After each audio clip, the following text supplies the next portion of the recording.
नमस्कार व्यूअर्स, आप सभी का स्वागत है रेडियो द्वारका में। और हमारा सवालों का सिलसिला प्रशांत मुकुंद प्रभु के साथ जारी है। प्रभु जी बहुत बहुत धन्यवाद। प्रभु जी एक चीज़ बताएं कि शास्त्र भी कहते हैं कि वानप्रस्थ में लोग जाते थे, पहले ज़माने में भी जाते थे जी। और 4 आश्रमों में से एक आश्रम है वो भी। आज के ज़माने में बहुत सारे लोग ऐसे हैं जो कि अपने पेरेंट्स को वृद्ध आश्रम में भेज देते हैं। तो जब अगर मैं उसको वानप्रस्थ से देखूं तो क्या वृद्ध आश्रम में भेजना कोई गलत है?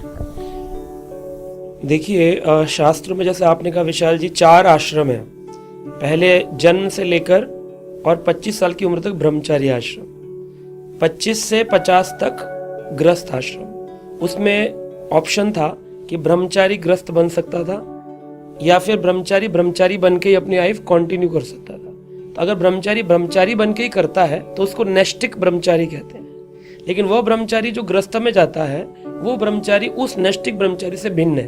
वो ट्रेनिंग तो लेता है, ब्रह्मचारी आश्रम में रहता है, लेकिन 25 साल के बाद वो एक संस्कारी कन्या को देखकर विवाह कर सकता है। अब 50 साल का हो गया। अब 50 के बाद वन प्रस्थ यानी वन में प्रस्थान। यहाँ तक कि हमारी तो गिनती भी हिंदी की कहती है 51, 52, बोले अब तो जा वन। लेकिन 50 साल के बाद आज कितने लोग वन को जा रहे हैं? नहीं जाते। तो वन को जाने का मतलब है, हमारे आचार्य कहते हैं कि वन का मतलब है वृंदावन, ऐसे जहाँ पर भगवान केंद्र हो हमारे। तो हस्बैंड एंड वाइफ दोनों ही वानप्रस्थ ले सकते हैं। जरूरी नहीं कि पुरुष अकेला ही लेगा।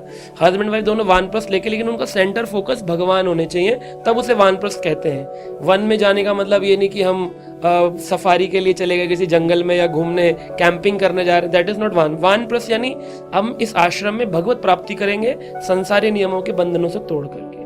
उसके बाद अगर पति चाहे तो वो संन्यास आश्रम में अग्रसर हो सकता है, लेकिन स्त्री के लिए संन्यास आश्रम नहीं था।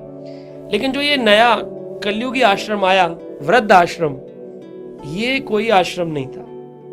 क्योंकि एक पुत्र का कर्तव्य है या पुत्री का कर्तव्य है कि अपने माता पिता की सेवा जब तक वो शरीर में तब तक करे। क्योंकि माता पिता ने आजकल क्या गलती कर दी कि माता पिता ने अपने बच्चों को वो संस्कार नहीं दिए। भागवत कहता है मातृ न शिष्यात पितृ न शिष्यात सृजनो न शिष्यात। श्रीमद् भागवत के 5वें स्कंद के 5वें अध्याय में आता है श्लोक। उसमें कहते हैं माता को माता नहीं बनना चाहिए, पिता को पिता नहीं बनना चाहिए, टीचर को टीचर नहीं बनना चाहिए, गुरु को गुरु नहीं बनना चाहिए, अगर वो अपने आश्रित पुत्र पुत्री या शिष्यों को इस जन्म मृत्यु के चक्र से निकालने की शिक्षा नहीं देते तो उसको मां ही नहीं बनना चाहिए। वरना क्या है, फिर तो ये हो गया जैसे आजकल पहले गर्भाधान संस्कार होता था। गर्भाधान यानी माँ और पिता दोनों मिलकर प्रयास करेंगे, भगवान का भजन करेंगे, और अब हम संतान उत्पत्ति के लिए भगवत भजन करते हुए उसी मानसिकता से प्रयास करेंगे, तो वो बच्चा जो होगा वो भी भजन करने वाला होगा। लेकिन आज तो लोग एंजॉय कर रहे हैं, फिर उनको वो लोग प्रेग्नेंट हो गए, उनको मालूम भी नहीं होता है, फिर पता चलता है कि हाँ मैं तो प्रेग्नेंट हूँ, तो इसका मतलब वो अनजाने में हो गया जो भी हुआ। और जब वो अनजाने में हो गया तो वो जो गर्भ डेवलप हो रहा है वो एक संसारी है, उसको संसारी चीजें चाहिए। अब वो संसारी में चलो आ गया। दूसरा कर्तव्य है संस्कार। संस्कार का मतलब है शुद्धि। अब शुद्धि करो उसकी, तो वो शुद्धि कैसे होगी? बोले नामकरण संस्कार। तो नाम किसी वैद्य व्यक्ति से रखवाना चाहिए, यानी कोई बड़ा आचार्य हो। लेकिन आज कैसे रखते हैं, गूगल गुरु के पास जाते हैं, उसमें जाकर चलते हैं, बोले पिंकी टिंकी चिंकी मिंकी मुंकू जो भी नाम मिलता है, बोले ये अच्छा नाम है। भगवान का नाम रखवा दो तो लोगों को पसंद नहीं है। मेरे से पूछते नाम बता दीजिए प्रभु जी। मैं नाम बता भी देता हूँ तो उसमें फिर आगे पीछे कुछ AI लगा के उसको तोड़ देंगे, है ना। तो वो ऐसे लोग नाम रख रहे हैं। नामकरण एक शुद्धिकरण संस्कार, मुंडन संस्कार, विद्यारंभ संस्कार, ऐसे यज्ञोपवीत संस्कार, ये संस्कार था प्यूरिफिकेटरी प्रोसेस। ये शुद्धि हो नहीं रही।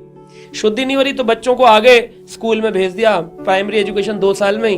जब तक वो कॉलेज में पहुंचता है उसका सिर्फ एक ही फोकस होता है, बड़ा आदमी बनना है। और बड़ा आदमी बनने का मतलब भारत में विशेष करके मानसिकता क्या है? पैसे। जिसके पास ज्यादा पैसे हैं वो ज्यादा बड़ा आदमी है। चाहे कोई बुद्धिमान कितना हो, ज्ञानी कितना हो, लेकिन अगर वो पैदल चल रहा है तो समाज की रूपरेखा में, उसकी दृष्टि में वो व्यक्ति एकदम बेकार है, फेलियर है, क्योंकि वो जमीन में पैदल चल रहा है, मेट्रो में चल रहा है। लेकिन अगर कोई व्यक्ति चाहे वो अनपढ़ हो, 10th फेल हो, लेकिन अगर वो बड़ी फॉर्च्यूनर चला रहा है या लैम्बोर्गिनी चला रहा है तो नीचे वाला खड़ा व्यक्ति सैल्यूट मारेगा, बोले देखो आदमी तो ये है, सक्सेस प्राप्त करी उसने। तो आज सक्सेस का दायरा लोगों ने बड़ा आदमी बनना यानी धन से जोड़ दिया है। धन तो आप बहुत तरीके से कमा सकते हो, जुआ खेल के कर सकते हो, आप लड़कियों का कारोबार करके लोग धन कमा लेते हैं, आप ड्रग्स का कारोबार करके धन कमा सकते हो। धन कमाना तो लॉजिक नहीं है, इसको तो आप सक्सेस नहीं मान सकते। बड़े बड़े डॉन हुए, उन्होंने भी धन कमाया, तो क्या वो संस्कारी हो गए? 2 डॉक्टर है, एक जो है कहता है मैं तो जी इलाज कर दूंगा जैसी जरूरत होगी, और दूसरा कहता है मेरे पास कोई व्यक्ति आया तो मुझे उसकी किडनी का व्यापार करना है, क्योंकि मैंने एसी लगाया, हॉस्पिटल लगाया, मुझे बढ़ा। किडनी ना भी निकाले तो इतने टेस्ट करवाएगा आपके जो जरूरत नहीं है, ताकि वो आपके धन से अपना हॉस्पिटल चकाचौंध बना सके। इस प्रकार से जब हम देखते हैं कि ये सब हो रहा है समाज में, तो ऐसा नहीं कि सारे डॉक्टर गलत है, ऐसा नहीं कि सारे पुलिस गलत है। व्यक्ति अच्छा और बुरा हो सकता है, प्रोफेशन चाहे कोई भी हो, टीचर का हो, अध्यापक का हो, डॉक्टर का हो या इंस्पेक्टर का हो। तो अब ये जो अच्छे लोग हैं, ये अच्छे लोग होने का क्या मतलब? अच्छे लोगों का मतलब उनके माँ बाप ने उनको शुरू से सिखाया संस्कार। संस्कार, स्कार शब्द को मैं कहता हूं, स्कार यानी वो चोट होती है ना, पासपोर्ट में लिखते हैं आपकी बॉडी में कोई स्कार है तो बोले हमारी आई पे है हाथ, वो हमारा परमानेंट मार्क होता है। और सन यानी पुत्र, अपने पुत्र पुत्री को ऐसे स्कार दे दो कि वो कहीं भी जाएं, उनके जीवन में वो कभी गलत काम ना करें। जैसे मेरे को कभी शराब पीना, मदिरा पान में कभी इन्फ्लुएंस, जबकि मैंने लंदन में पढ़ाई करी, MBA इंस्टीट्यूट्स में पढ़ा, तो वहाँ पर लोग मेरे फ्रेंड सर्कल में सब कहते हैं यार एक पैक हो जाए क्या, लड़की जैसे ले ले।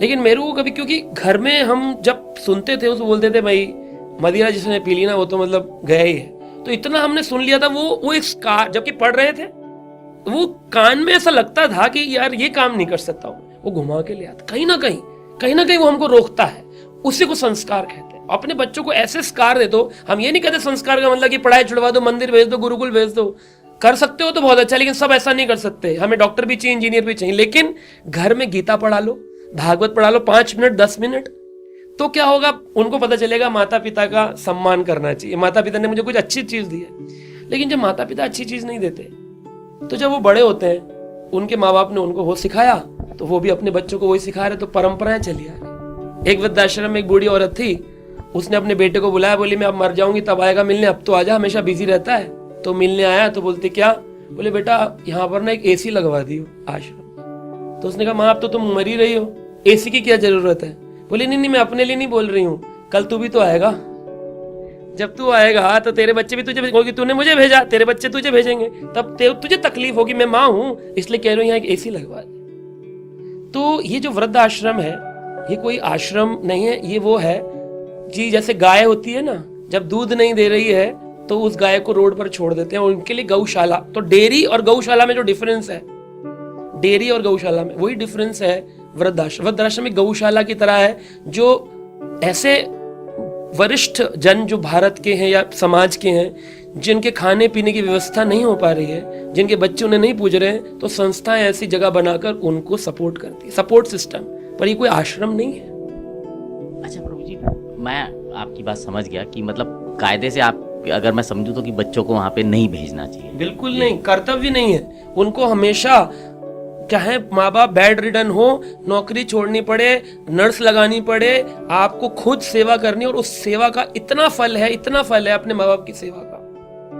प्रभु जी, कई बार ऐसा होता है, जैसे माँ बाप भी सोचते हैं कि यार हम खुद ही चले जाते हैं वृद्धाश्रम में। ऐसे बहुत सारे बने हुए हैं आजकल कि उन्हें लगता है कि हम खुद जाके वहाँ रह लें।